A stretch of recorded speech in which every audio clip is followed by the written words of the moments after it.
Imagine walking outside on a perfectly normal, beautiful, bright, sunny day. You are standing in the middle of a busy city street. You look up, and the sky is a flawless, brilliant blue. But then, you hear a violent, deafening snap. The impossible has happened. A massive, perfectly square chunk of the blue sky has physically shattered and fallen away like cheap glass. And resting directly behind the missing piece of the sky is a terrifying, infinite grid of glowing neon green computer code. You blink, and the sky goes back to normal. A hallucination. Or was it? What if the sky you look at every single day is nothing more than a high-resolution digital display, and the screen is starting to break? For decades, theoretical physicists have discovered terrifying anomalies buried deep inside the laws of nature.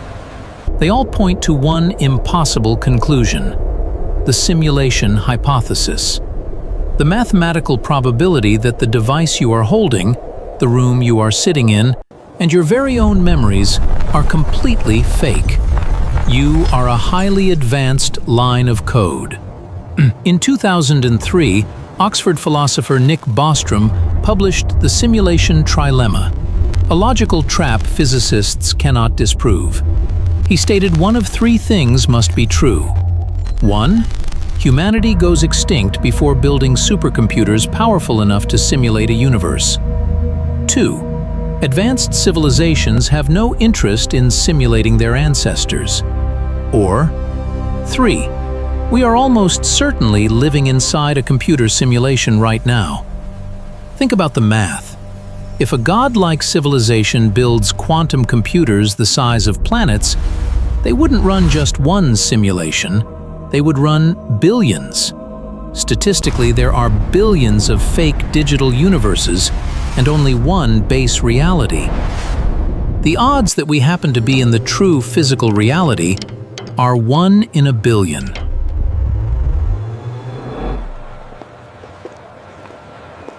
If we are truly living inside a hyper-advanced computer program, there should be clues left behind.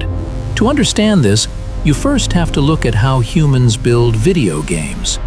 When you play a massive open-world game, the computer does not generate the entire city all at once. That would instantly crash the system. Instead, the game engine uses a brilliant trick called lazy rendering. The computer only generates the specific buildings and shadows your camera is actively looking at. The exact millisecond you turn your back, the world behind you completely disappears into a void of unrendered data to save processing power. Quantum physicists have discovered that our universe does the exact same thing. It is proven by the most terrifying phenomenon in modern science: the Double-Slit Experiment. When scientists fired microscopic subatomic particles at a wall while no one was directly watching them, the particles did not act like solid matter. They acted like a blurry, invisible wave of probability. They existed everywhere and nowhere at the same time. They were completely unrendered. But the exact millisecond a scientist turned on a camera to observe them, the wave instantly collapsed. The particles violently snapped into a single, solid physical state. Let the horror of that sink in. The fundamental building blocks of our reality literally refuse to take a solid shape until a conscious observer looks directly at them. The universe behaves exactly like an optimized video game engine. When you close your eyes, the room you are sitting in right now reverts back to a blurry wave of mathematical probability. The cosmos is actively saving memory by keeping the unobserved universe in a state of unrendered code.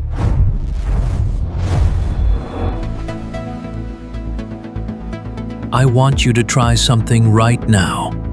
Stop scrolling and look closely at the screen of the device you are holding. Now, look away from the screen and look at the skin on the palm of your hand.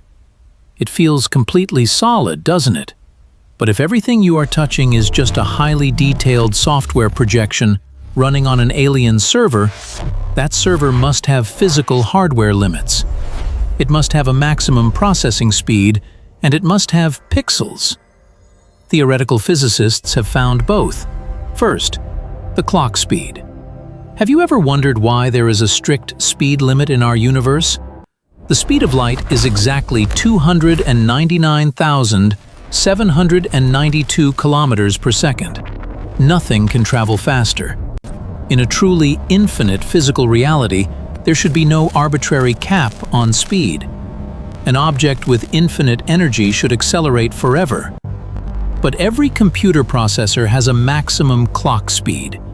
The speed of light is not a physical boundary. It is simply the maximum speed that the simulation's CPU can process and transmit information from one point on the grid to another. It is the bandwidth limit of our reality. Second, the pixels. If you take a high-definition digital photograph and zoom in far enough, it becomes blocky, indivisible squares. Pixels. In quantum physics, space itself is not infinitely smooth. If you zoom in on the fabric of reality to 1.6 times 10 to the negative 35th meters, you hit the Planck length. It is the absolute smallest measurement of space. Space becomes quantized, chopped up into a digital grid. You cannot physically move half a Planck length, just like a video game character cannot move half a pixel. Third, the ping rate. In physical reality, nothing can travel faster than the speed of light. But in quantum mechanics, there is a glitch that deeply terrified Albert Einstein. He called it spooky action at a distance. Today we call it quantum entanglement. If you take two subatomic particles and entangle them, you can separate them by billions of light years. You can put one particle on Earth and the other on the exact opposite side of the observable universe. Yet, if you change the spin of the particle on Earth, the particle on the other side of the universe will react and change its spin simultaneously. Instantly, in 0.0 seconds. In a purely physical universe bound by the speed of light, this is completely impossible. It would take billions of years for the information to travel between them. But how does this work in a computer simulation? If you are writing a massive computer program and you link two variables together in your code, the physical distance between them on your monitor doesn't matter. You could put one pixel on the far left side of the screen and one on the far right. Because they share the exact same line of code in the master database, updating one instantly updates the other.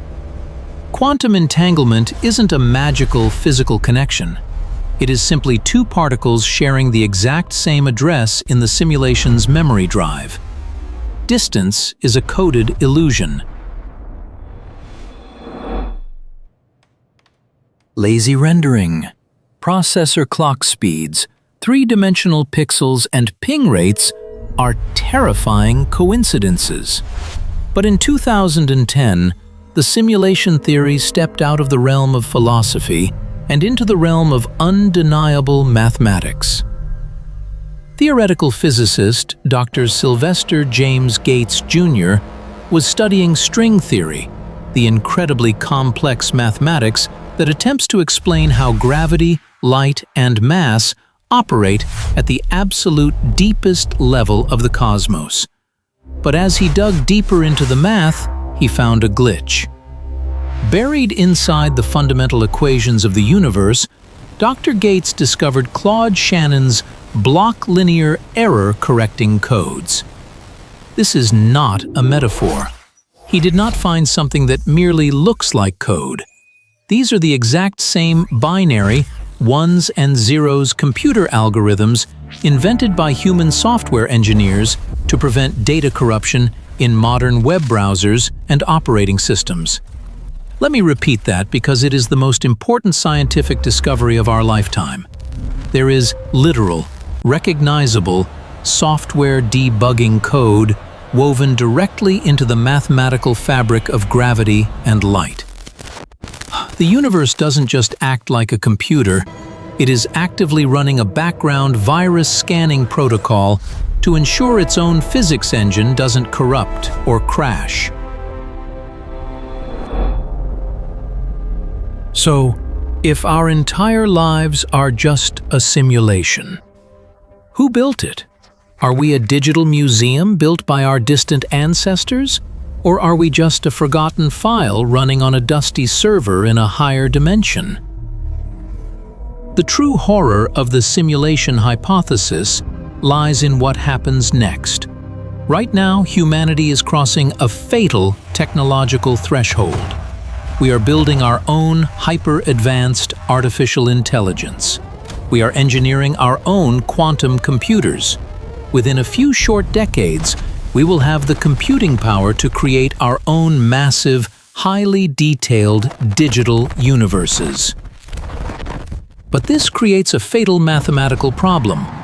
When a simulated universe begins to run its own massive simulations, it creates an exponential, catastrophic drain on the processing power of the base reality computer. If humanity successfully builds a simulated universe, we will instantly threaten the processing stability of the master server running us. We will drain the RAM. And if a subprogram starts using too much memory and threatens to crash the master computer, the cosmic administrator monitoring our universe will not send a warning. They will not send an asteroid to wipe us out. That requires too much rendering power. To save the master server, the administrator will simply do what any programmer does to a rogue application. They will hit CTRL+ALT+DEL. The sky won't fall. The sun won't explode. The physics engine will simply stop rendering, and the screen will just go black. Are you flesh and blood, or are you just processing data? Look at your hands, look at the sky, and let us know your thoughts in the comments down below. Hit subscribe to join the Cosmic Vault before they unplug the server. We will see you in the next simulation.